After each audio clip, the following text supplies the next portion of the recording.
जीवन हमें एक मौका देता है, इसलिए जब भी सही कॉलेज चुनने का समय आए तो सिर्फ मंगलायतन यूनिवर्सिटी आपके बेहतरीन भविष्य और सर्वांगीण विकास के।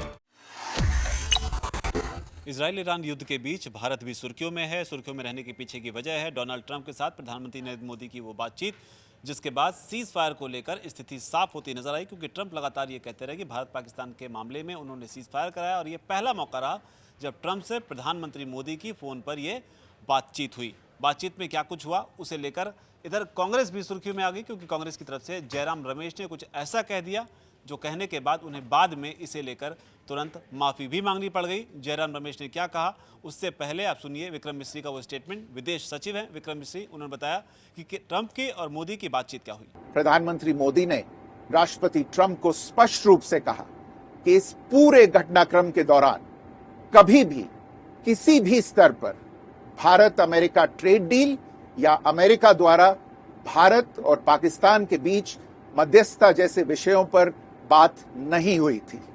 सैन्य कार्रवाई रोकने की बात सीधे भारत और पाकिस्तान के बीच दोनों सेनाओं की एग्जिस्टिंग चैनल्स के माध्यम से हुई थी और पाकिस्तान के ही आग्रह पर हुई थी। प्रधानमंत्री मोदी ने जोर देकर कहा कि भारत ने न तो कभी मध्यस्थता स्वीकार की थी, न करता है और न ही कभी करेगा। तो ये थे विक्रम मिश्री, जिन्होंने बताया कि आखिर अमेरिका और भारत के बीच बातचीत के ताज़ा जो समीकरण हैं वो क्या हैं, लेकिन इसे लेकर जयराम रमेश क्यों विवादों में आ गए, इस पर बात करने के लिए हमारे साथ सोनम मौजूद हैं। सोनम समझते हैं। सोनम, सबसे पहले बताइए कि आखिर जयराम रमेश ने हमला बोलने में क्या ज़्यादा जल्दी कर दी, और जल्दी अगर की तो तुरंत उन्हें माफ़ी क्यों मांगनी पड़ गई?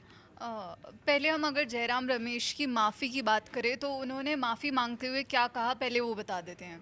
उन्होंने माफ़ी मांगते हुए कहा कि मैं तो नॉन बायोलॉजिकल नहीं हूँ, मुझसे एक गलती हुई है और मैंने उसको तुरंत सुधारा, कृपया मेरे इस वक्तव्य का संज्ञान लें। अब ये माफ़ी जयराम रमेश को क्यों मांगनी पड़ी और उन्होंने मोदी सरकार पर हमला बोलते हुए क्या कहा था वो भी बता देते हैं हमारे दर्शकों को।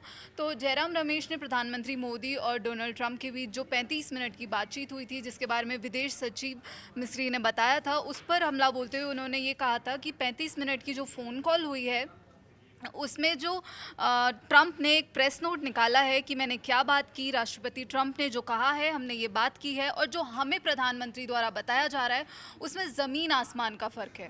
उन्होंने कहा कि राष्ट्रपति ट्रंप कहते हैं कि हमने द्विपक्षीय व्यापार पर बात की, भारत जो हथियार खरीदेगा उसके बारे में बातचीत हुई, लेकिन जयराम रमेश ने फिर इस पर पॉइंट करते हुए कहा कि हमारे विदेश सचिव ने जो नोट निकाला है उसमें इसके बारे में कुछ भी नहीं कहा गया है। लेकिन आपको बता दें कि यहाँ पर गौर करने वाली बात ये थी कि जो पीएम मोदी और राष्ट्रपति ट्रंप के बीच ताज़ा बातचीत को लेकर व्हाइट हाउस की तरफ से कोई भी बयान अभी तक नहीं आया है। तो जयराम रमेश पुराना बयान पढ़ गए थे। ओहो, तो कब का बयान चाहिए? ये बयान था जनवरी 2025 का। तो ये अपने आप में अनोखी बात हो गई, मतलब हमला बोलना था उनको अभी जून 2025 के बयान पर, लेकिन उन्होंने जनवरी 2025 का बयान निकाला डोनाल्ड ट्रंप का। और उसके बाद में विक्रम मिश्री का बयान निकाला अभी का, जो हमने अभी सुनवाया था।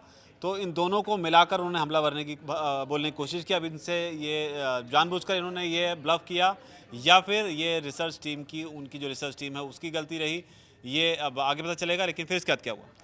फिर इसके बाद जैसे ही जयराम रमेश ने हमला बोला, या ये मान लें कि उन्होंने हमला बोलने में इतनी जल्दी कर दी कि वो फैक्ट्स चेक करना भूल गए, तो बीजेपी ने घेरना शुरू कर दिया। बीजेपी के आईटी सेल के प्रमुख अमित मालवीय हैं जिन्होंने ट्वीट किया। उन्होंने जयराम रमेश पर निशाना साधते हुए कहा कि राहुल गांधी की तरह जयराम रमेश भी जन्मजात झूठे हैं। वो जिस प्रेस नोट की बात कर रहे हैं वो दरअसल जनवरी 2025 का है। आज की बातचीत को लेकर व्हाइट हाउस ने अभी तक कोई भी प्रेस नोट रिलीज़ नहीं किया है। तो यहाँ पर जयराम रमेश फंस गए, और इसके बाद जयराम रमेश के स्क्रीनशॉट को शेयर करते हुए एक और बीजेपी नेता हैं, उन्होंने भी ट्वीट किया, और अमित मालवीय ने इस चैट के साथ एक स्क्रीनशॉट भी शेयर किया है जिसमें ये दिखाया गया है कि अमेरिकी एम्बेसी के प्रवक्ता क्रिस्टोफर एल्म्स ने कहा है कि अभी तक अमेरिका की तरफ से कोई भी रीड आउट नहीं आया है, जो कि जयराम रमेश ने अपने वीडियो में जारी किया था। तो कुल मिलाकर बीजेपी कोर्ट से सबूत सहित हमला जो है वो कांग्रेस पार्टी पर बोला गया, लेकिन इस जल्दबाजी में प्रधानमंत्री मोदी पर या बीजेपी पर हमला बोलने की जल्दी ये बताती है कहीं ना कहीं आधी अधूरी तैयारी के साथ में कांग्रेस के नेता कई बारी बयान दे देते हैं, और सच जब तक साफ होता है तब तक झूठ जो होता है वो कई लोगों तक पहुंच चुका होता है। अब सब लोगों ने उनकी ये सफाई भी सुनी हो, ज़रूरी नहीं है कि आपने सुनी है, और इस पूरे कारनामे पर आपकी क्या राय है नीचे कर कमेंट सेक्शन में जरूर लिखें। धन्यवाद।